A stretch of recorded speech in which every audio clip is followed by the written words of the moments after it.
That's a great question. I'm pretty much a jack of all trades, and by that I mean I came up through the technical ranks, chief technical officer, vice president of engineering. So I have a real appreciation for the technology. I also have a real appreciation, having worked at startups, for the business part of it. My real strength, I believe, is working with people, getting us all on the same page, marching in the same direction, and sharing a common vision.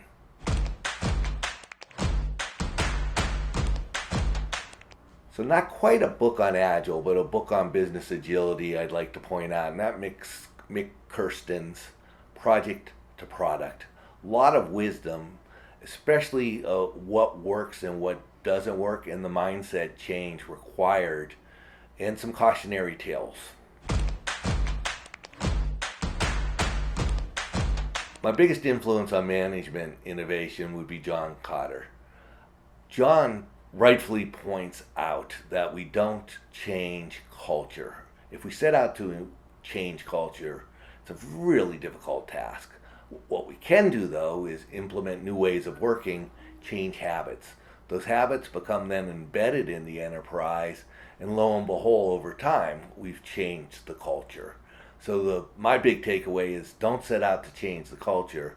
Rather, set out to implement new ways of working and to change habits. Then we can change the culture. At CGIJ, I'm looking forward to presenting, engaging with the business stakeholders.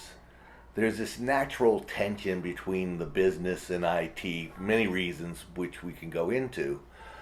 But what I really want to emphasize is that once the business stakeholders are working in this new way of working, they love it.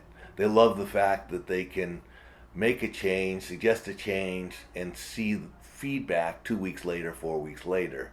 I've had business stakeholders say to me that they could never go back to the old way of working, and I've also had business owners say to me that it's as if you've raised the curtain.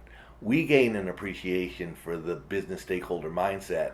The business stakeholders get transparency to how we make decisions and how we complete our work.